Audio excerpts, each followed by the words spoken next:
Em nome de Jesus, amém. A cada ano que passa, cresce o número, lamentavelmente, de casais infelizes.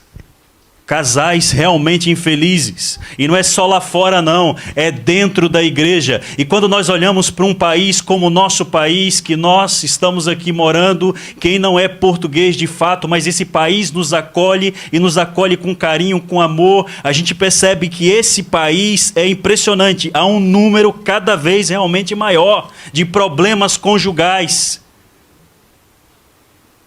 Cada ano que passa, cresce o número, para você ter uma ideia, de casais que sofrem, de casais que estão vivendo assim, literalmente no buraco, sabe? É uma tristeza, é uma miséria, de maneira que a pessoa é feliz quando está fora de casa, quando está trabalhando, mas quando chega em casa é uma tristeza, porque é problema em cima de problema, é confusão em cima de confusão. Muitos, quando foram casar, olharam assim para a aparência e pensou, bem, esse é o príncipe encantado aí mesmo, é esse aí que eu quero, é esse que vai me fazer feliz, e depois quebrou a cara, não era príncipe encantado coisa nenhuma. Muitos homens também olham assim, nossa, isso aqui é uma princesa, é essa aqui que eu estava procurando, vou casar com ela, vou ser feliz, e casa, o tempo passa, quebra a cara, não era princesa coisa nenhuma. Cresce o número de casais, para você ter uma ideia, que se apagam, que se desfazem, e naturalmente a pergunta que não quer calar é, mas por que isso acontece? Lógico, as respostas são muitas. Vocês que estão aqui na igreja, você que me acompanha através da internet, você que está aí me acompanhando também nas Paivas, as respostas são muitas, mas há uma resposta muito séria que a gente quase não fala sobre ela. Quase a gente não toca, sabe? Quase a gente não fala sobre essa temática, por exemplo, em nossas programações. Quase que a gente não fala sobre essa temática em nossas reuniões. Sermão, misericórdia, é que não se fala mesmo. Agora, sabe o que me chama a atenção? Porque é um tema absolutamente bíblico. Não é ideia do pregador, não é ideia do ser humano, não é ideia da igreja, não. É bíblico. E a gente tem medo de tocar nisso. Mas hoje, em nome de Jesus, porque uma coisa que a gente tem que fazer, quando você assume o papel de pregação, você tem que entender que você tem que pregar não aquilo que você queria pregar, mas aquilo que a igreja precisa ouvir, aquilo que Deus diz para você. Você tem que pregar sobre isso. E às vezes Deus fala para a gente coisas para a gente pregar, que a gente olha assim, Senhor, mas eu não quero pregar sobre isso não, Senhor. Mas você tem que pregar. E hoje, em nome de Jesus, eu vou pregar para você. E eu queria que você abrisse a Bíblia em 1 Coríntios, o capítulo 7. Hoje eu acertei o texto, né? Ontem eu não sei o que aconteceu, errei o texto logo de cara. 1 Coríntios 7, certíssimo aqui, tá bom? 1 Coríntios 7, nós vamos ler 5 versos. É o verso 1 em diante, né? Até o verso 5. Abra a sua Bíblia. Você que me acompanha através da internet, fique atento aí à leitura da Bíblia, que diz assim, minha tradução bíblica, verso 1. Quanto aos assuntos sobre os quais vocês escreveram, é bom que o homem não toque em mulher. Aí continua, tem um mais aqui, um mais. O verso 2, um mais. Mas por causa da imoralidade, cada um deve ter a sua esposa. E cada mulher o seu próprio marido. Verso 3. O marido, olha que verso, hein? Atenção. O marido, ele tem que fazer o quê? Deve cumprir os seus deveres conjugais para com a sua mulher. E da mesma forma, a mulher para com o seu marido. Verso 4. A mulher não tem autoridade sobre o próprio corpo, mas sim o marido. Interessante isso daqui, o texto continua. Da mesma forma, o marido não tem autoridade sobre o seu próprio corpo, mas sim a mulher. E o verso 5 e último que eu quero utilizar com vocês, diz assim, ó, não se recusem um ao outro. O que é que a Bíblia está falando já? Ó? Não se recusem, entendeu? Um ao outro. E é Bíblia. Aí continua. Exceto por mútuo consentimento e durante certo tempo. Para quê? Para passear, para viajar? Não. O que o texto diz? Para se dedicarem à oração. E depois da oração, unam-se de novo. Para quê? Para que Satanás não os tente por não terem domínio próprio. Mais claro que isso, só se eu trouxesse assim uma caneta, um lápis e desenhasse. Mais claro que isso. Mas também não ia ser muito bom que eu não sei desenhar. Mas vocês entenderam, isso aqui é muito claro. Por isso eu queria, antes da gente entrar no tema central aqui da mensagem de hoje, falar algo para vocês que estão aqui, para todo mundo que está nos acompanhando, algo assim com clareza. Olha só, quem me dá respaldo é a Bíblia. E o que eu quero te dizer à luz da Bíblia é o seguinte, que a intimidade conjugal não é algo sujo. Se tu tem isso na tua cabeça, tu precisa se converter.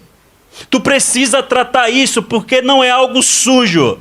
Não é algo pecaminoso. Você sabia que tem muita gente que tem essa ideia de que isso é um pecado? Não, não é. E quem está falando isso para mim e para você é a Bíblia. Não sou eu. Senão eu não vinha nem falar.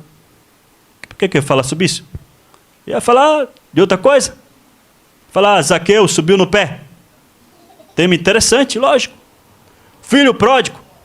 Não ia falar sobre isso. Estou falando isso para você porque é bíblico.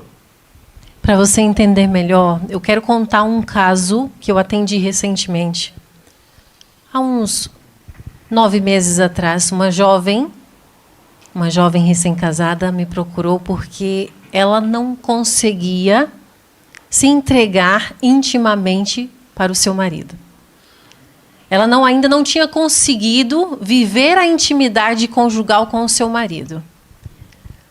E um dia ela criou coragem, procurou uma pessoa de confiança, contou para essa pessoa e a pessoa disse para ela assim, olha, o teu caso é caso de buscar um médico. Ela foi ao ginecologista, conversou, a ginecologista passou os exames, fez os exames e falou para ela, minha querida, olha, você não tem problema físico nenhum. Seu problema é psicológico. Busca ajuda emocional, busca ajuda psicológica. Foi assim que ela chegou até mim. Naquele momento, ela já estava há 6 meses casada. 6 meses casada. Sem ter ainda conseguido viver a intimidade conjugal com o seu marido, com a pessoa que ela escolheu viver o resto da vida dela. E sabem qual era o motivo da procura dela? Era medo. Medo da dor e do desconforto da intimidade conjugal.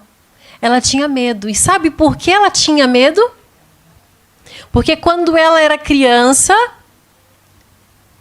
ao conversarmos, ficou muito claro que quando ela era criança, era uma jovem cristã, foi criada dentro da igreja, as crenças rígidas que ela recebeu sobre a sexualidade trazia o medo quando ela se casou. Ela não conseguia se entregar ao seu esposo. Ela precisou de ajuda. E aí você se pergunta, mas o que isso tem a ver? As crenças rígidas que eu recebo tem a ver com isso? Sim, tem a ver, sim. O caso dela, dor física, medo, se chama vaginismo. Vaginismo, se vocês nunca ouviram falar sobre isso, eu sugiro que vocês pesquisem. Não só os homens, mas as mulheres, tá? Porque esse é um quadro mais comum do que a gente imagina. É algo mais comum do que se imagina nas mulheres. Pesquisem sobre isso. É tão importante saber do nosso corpo, saber da nossa mente. É tão importante quanto a gente cuidar do nosso lado espiritual. Conhecer a nossa mente, conhecer o nosso corpo é tão importante quanto cuidar da nossa vida espiritual. Eu vou explicar por que isso tem a ver. Quando a vivência da fé é acompanhada de culpa, pressão ou medo, em relação ao corpo e à intimidade, o inconsciente que age por emoção, ele pode aprender que se entregar é algo errado. que se entregar é algo impuro, que se entregar é algo pecaminoso. E o corpo em resposta se fecha literalmente. Literalmente o corpo se fecha, o corpo físico se fecha para se proteger de algo que foi associado à culpa e ao perigo. Percebem? Tá dando para entender? Sim? Ela carregava ideias como essas. Essa jovem cristã, criada num ambiente cristão, com crenças que limitavam a sua intimidade conjugal, carregava ideias como essa. Isso é sujo. É pecado. É vergonhoso. O prazer é coisa da carne. Esses eram os pensamentos dela. Isso é proibido. Como é que uma pessoa que tem esse tipo de pensamento consegue se entregar ao esposo? Não consegue. Essas ideias, queridos, quando se tornam verdades internas, geram um conflito entre fé e corpo. Entre o que quero e o não posso. Eu preciso, mas a minha crença está me dizendo que eu não posso. É pecado, é sujo, é vergonhoso, o prazer é da carne, o prazer não é divino. Resultado: tensão, medo e bloqueio físico. A boa notícia que eu tenho para vocês é que intimidade conjugal não é algo sujo. Não é algo pecaminoso. Não é algo vergonhoso. Intimidade conjugal é plano de Deus. Intimidade conjugal é o quê? Plano de Deus. Eu quero que vocês falem alto. Intimidade conjugal é plano de Deus. É possível reconciliar intimidade com espiritualidade. Eu sei que só de ouvir falar nisso, principalmente dentro da igreja, algumas pessoas podem ficar com vergonha, podem se sentir constrangidos, podem sentir um desconforto que não quer nem olhar para o que o pregador está falando. Né? Ou até uma fúria silenciosa dentro da pessoa, fica ali aquela coisa que, uma indignação que nem a própria pessoa sabe o porquê quando ela ouve falar sobre isso. Mas precisamos falar sobre isso. Nós precisamos falar, mas não só falar, nós precisamos ouvir sobre isso. Precisamos falar com amor, falar com propósito, falar com verdade. Nós precisamos mudar essa realidade. Para você ter uma ideia, alguns anos atrás, no Brasil, havia um líder religioso renomado de uma determinada igreja, tá? Que ele, inclusive, dava aula de teologia para alguns dos membros ali, jovens, e ele costumava dizer assim, veja que coisa impressionante. Ele dizia assim para eles, olha, atenção, tá bom? Intimidade conjugal, vocês que vão ser líderes, tá? Vão pregar o evangelho e tal, tem que ser o mínimo possível. O mínimo possível. Em último caso, você é chamado para pregar o evangelho, rapaz, para visitar, para dar estudos bíblicos, para orar, para jejuar, isso daí não. De jeito nenhum. Aí sempre tem alguém que levanta a mão, né? Aí um levantou a mão e disse assim, mas é o seguinte, ô pastor, e quando, assim, depois da viagem, né? Chegar em casa, saudade da esposa e tal, como é que fica, pastor? Aí não pode, como é que é esse negócio aí? Bem, é o seguinte, nesse caso, eu recomendo todos vocês, atenção, não siga esse conselho aqui, tá bom? Recomendo para vocês, atenção, é o seguinte, vocês têm que ter em casa, parece assustador, vocês têm que ter em casa um lençol branco, isso, um lençol branco, e nesse lençol branco não pode ter muito espaço não, entendeu? Porque você não pode ver sua esposa não pode ver você, e se possível for, tem que estar com a luz apagada. Isso é um absurdo, gente, isso é um absurdo. Eu aproveito para perguntar para a igreja aqui, para quem me acompanha através da internet, sabe? E eu estou falando para vocês com força, com vontade, porque eu disse para vocês, e vocês sabem que é verdade, é bíblico. 1 Coríntios 7, 1-5. Não é ideia minha. Então veja, para a gente refletir em algumas questões. Primeira questão, com respeito, com coragem. O que foi que te ensinaram na infância sobre isso? Porque dependendo do que ensinaram para você na infância sobre isso, vai determinar a felicidade do teu casamento. Tu vai passar para tua filha um conceito, sabe, de que casamento é bom, é abençoado por Deus. Casa, minha filha, é uma maravilha. Caso contrário, tu vai passar para tua filha, em nome de Jesus, não case. Quais foram as histórias que você ouviu, que falaram para você, ao ponto de você olhar para algo que é um presente de Deus como algo errado, como algo sujo, como algo pecaminoso, como algo, tem alguns, sabe, no meio de algumas religiões tem uma expressão assim, isso é do diabo, irmão. Do diabo? E às vezes eu me pergunto assim, sabe, com todo respeito, que Bíblia muitos de nós estamos lendo e carregando, que nos faz, sabe, olhar para o que Deus separou, para o que Deus falou, para o presente de Deus como algo que traz vergonha. Olhem para mim. Intimidade conjugal faz parte do projeto divino. E o casal que desconsidera isso, ele abre as portas para o inimigo.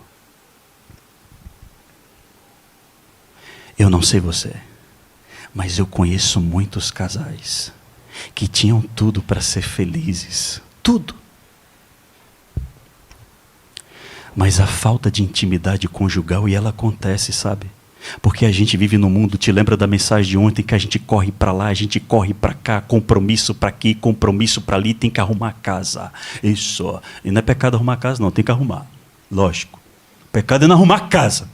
Mas tudo bem, vocês estão entendendo o contexto. Então arruma casa e trabalha fora, paga água, paga energia e tal, internet, precisamos ter dinheiro para viajar e tal, pega menino na escola, faz a comida do menino, leva para lá e tal, não sei o quê. Quando chega de noite, ronca, que é uma maravilha.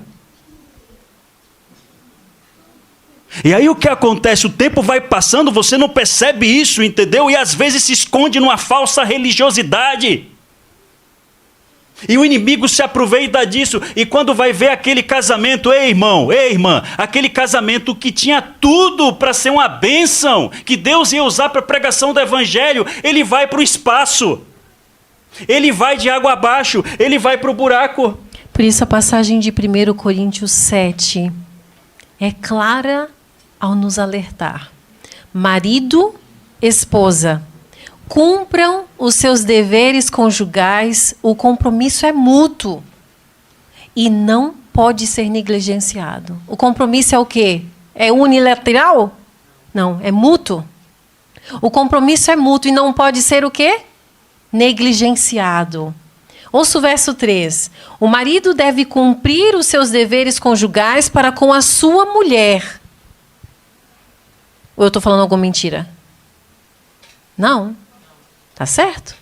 O marido, verso 3, o marido deve cumprir os seus deveres conjugais para com a sua mulher. E da mesma forma, a mulher para com o seu marido. Gente, isso não é apenas um conselho. Não é apenas um conselho, é uma orientação divina. A gente sabe que o dom do celibato é precioso. Alguém discorda? O dom do celibato é algo precioso, mas para os solteiros. Para os solteiros. Para os casados, a recusa contínua à intimidade pode se tornar uma porta aberta para o esfriamento emocional, para o distanciamento físico e até para tentações. Um casamento sem entrega mútua se transforma em terreno fértil para conflitos, frustrações e brechas espirituais. Gente, é o seguinte, em segundo lugar, o texto bíblico nos traz algo profundo. Para alguns até chocante. Olha só, é mais ou menos assim, ó, maridos e esposas. Agora vamos para o singular aqui para me falar com você. O teu corpo, olha só, você não tem autoridade sobre o teu próprio corpo. Não. O teu corpo pertence ao outro. E aqui requer duas coisas fundamentais para que isso ocorra segundo a vontade de Deus. Qual que é a primeira? Entrega. Casou, entrega. Não quer entregar, não casa. É simples assim, rapaz. Por que a gente complica as coisas? Então tem que ter entrega. Ah, irmão, mas é o seguinte, isso me dói muito. Vai se tratar. É sério. Porque se está doendo é porque você tem que tratar. Porque senão não ia doer. Porque Deus não fez algo para te sofrer não, rapaz. A segunda coisa, tem que ter respeito. Sem respeito, Deus não aprova. E tem muita gente fazendo o que não deveria. E ouça que eu não estou sozinho, eu vou ler o verso 4 aqui, porque senão alguém pode pensar e falar lá comigo lá fora. Irmão, isso é ideia sua, não é ideia minha não, irmão, é da Bíblia. Verso 4.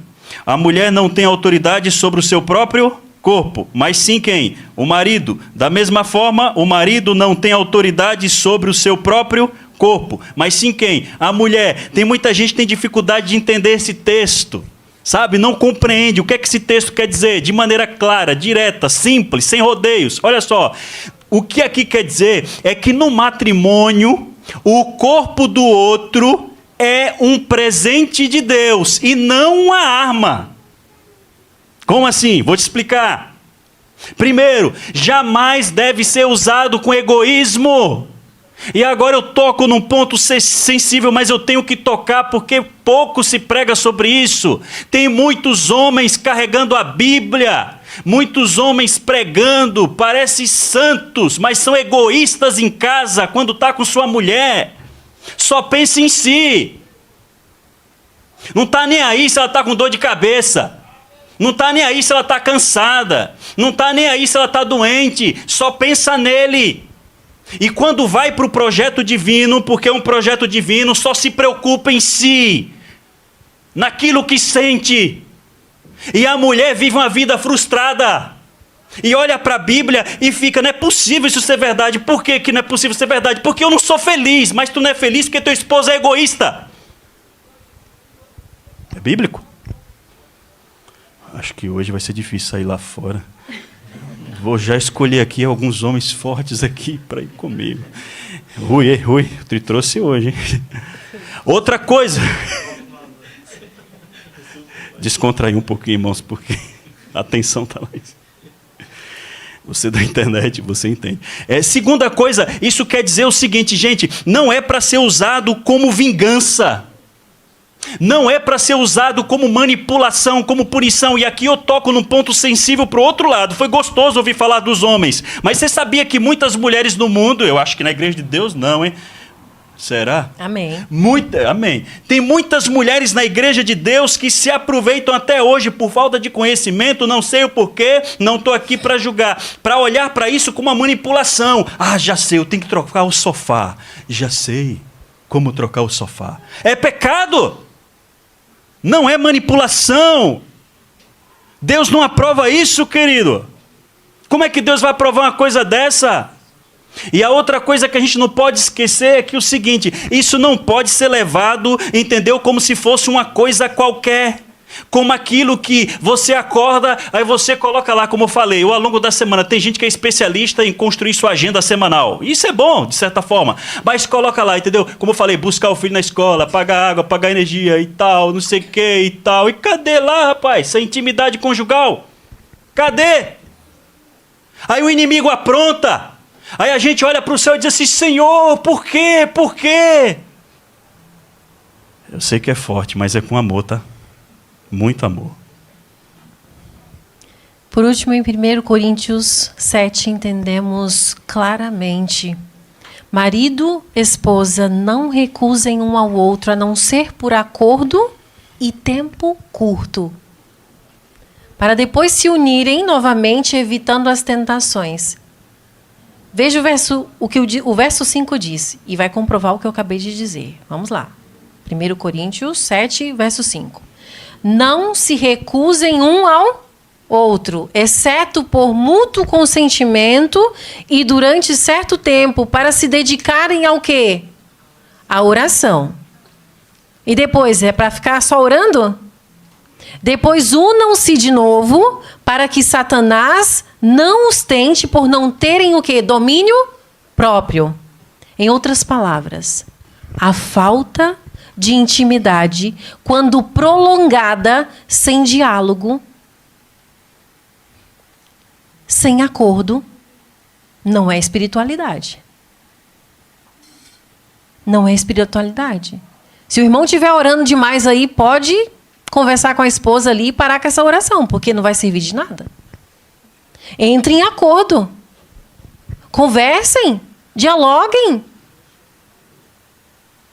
É claro, por acordo e por um curto período. E depois se unam novamente para que o diabo não os tente. Aí tem muito irmão que diz assim, não, mas comigo ele não vai tentar não, eu sou o bonzão. A mim não. Estou aqui em jejum e oração meses.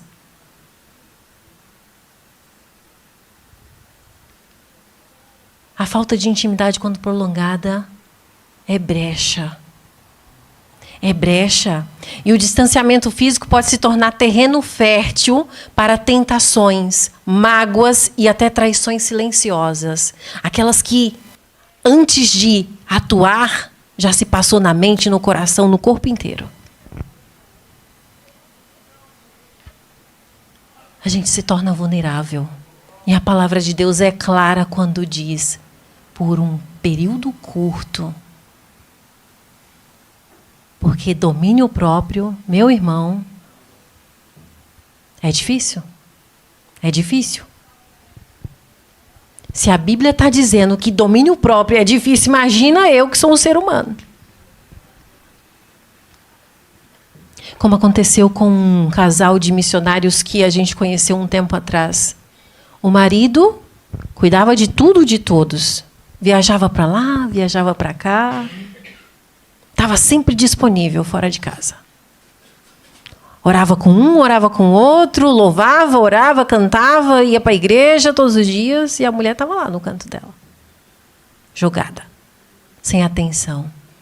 Sem carinho, sem afeto. Sem intimidade conjugal. Como já era de se esperar, humanamente falando, o inimigo tomou conta da situação. Porque o domínio próprio aqui não contou, não. Nenhum e nem outro. Ele porque vivia demais fora de casa. Cuidava de tudo e de todos, menos de quem ele mais deveria cuidar.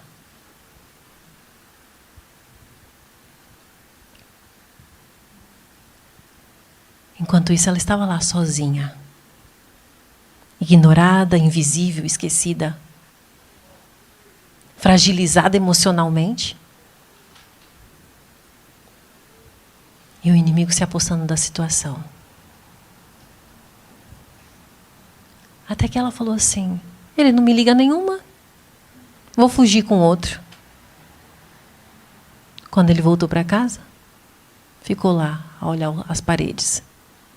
Lamentando porque não cuidou do seu casamento antes. Lamentando porque não conseguiu se entregar para sua esposa antes.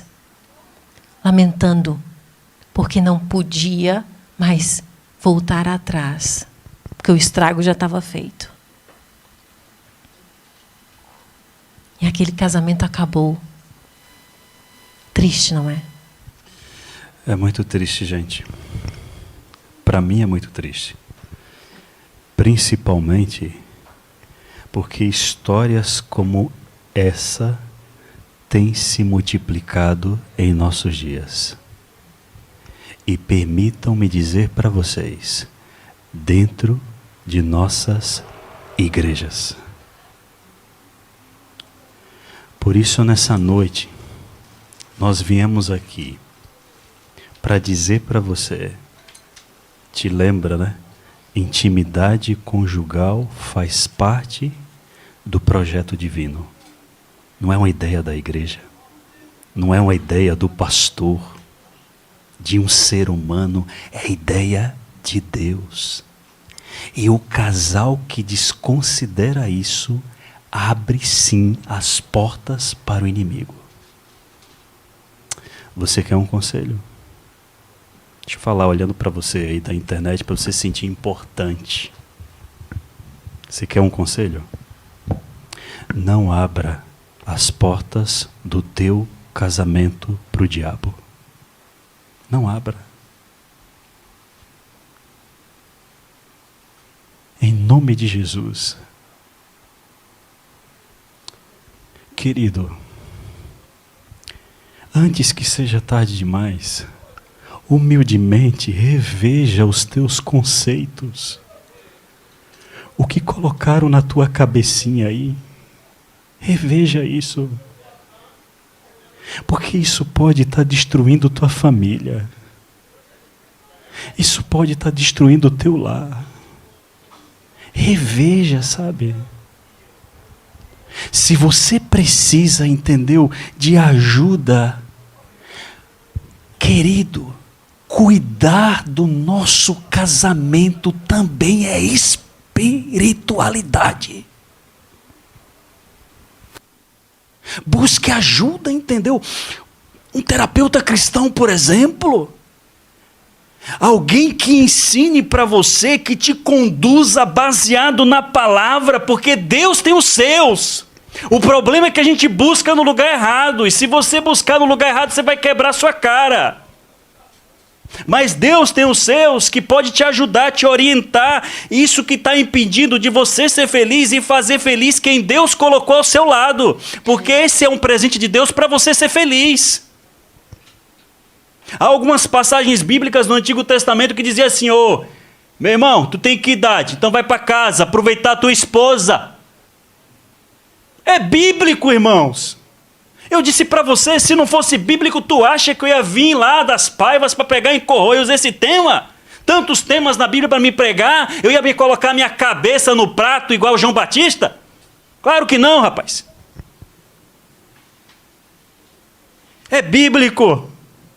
Busca ajuda. E assim, o que é que vai acontecer? Vai se cumprir o propósito de Deus para a tua relação. Te lembra? Ela leu no início aqui, eu vou reler rapidamente. É Cânticos dos Cânticos, Cantares, enfim. O capítulo 6. Olha o que diz o verso 3. O verso 3, principalmente a primeira parte. Eu sou do meu amado, e o meu amado é quem? É meu. Isso vai se cumprir se tu seguir o propósito de Deus para a tua relação, para o teu casamento.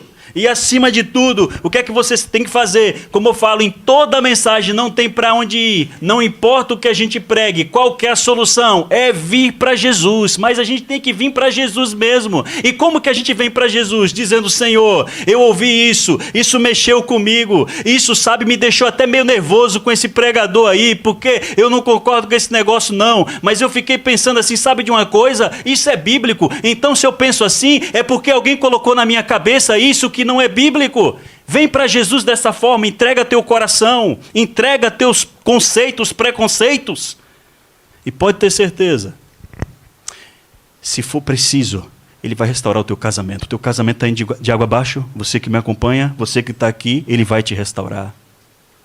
Teu casamento precisa de uma bênção poderosa, como diz os nossos irmãos pentecostais, né? Bênção poderosa e tal, precisa, Ele vai te dar. Mas você tem que vir. Você tem que vir e abrir o coração. Hoje eu termino apelando, não um apelo direto a esse tema, mas um apelo no sentido: você quer entregar o teu casamento, o teu lar nas mãos do Senhor nessa noite, mais uma vez?